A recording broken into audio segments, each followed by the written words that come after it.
আসসালামু আলাইকুম প্রিয় ধান চাষী ভাইরা, আমরা একটি ধান খেতে আসলাম। দেখতে পাচ্ছি এই ধান খেতে ফসা জলার আক্রমণ আছে। দেখতে পাচ্ছেন গাছগুলো অনেক জায়গায় বসে গেছে এবং কি পাতাগুলো লাল হয়ে গেছে। তো আমরা বুঝতে পারলাম যে এই খেতে ফসা জলার আক্রমণ আছে। তো ফসা জলার আক্রমণের জন্য অবশ্যই ভালো কোম্পানির ছত্রাকনাশক স্প্রে করা দরকার।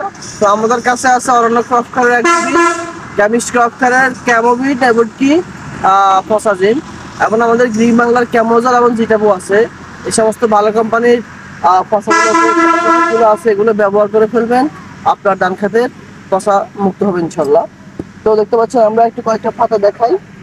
দেখতে পাচ্ছেন এই পাতাগুলো একেবারে জ্বলে গেছে, জ্বলে লাল হয়ে গেছে। এগুলো হচ্ছে ফসা জলের আক্রমণ।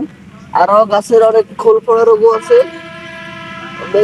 খোল পড়া দেখতে পাচ্ছেন, এই খোল পড়া রোগের জন্য আমাদের অরণ্য ক্রপকারের একজুবিন আছে, কেমিস্ট ক্রপকারের ক্যামোভিট, ফসাজিম এবং গ্রিন বাংলা এগ্রোবারটির জিটাবো এবং ক্যামোজল আছে। এই প্রোডাক্টগুলো ব্যবহার করলে আপনাদের ধান খেতের ফসা জলা যে রোগগুলো আছে ইনশাল্লাহ এগুলো দমন হয়ে যাবে।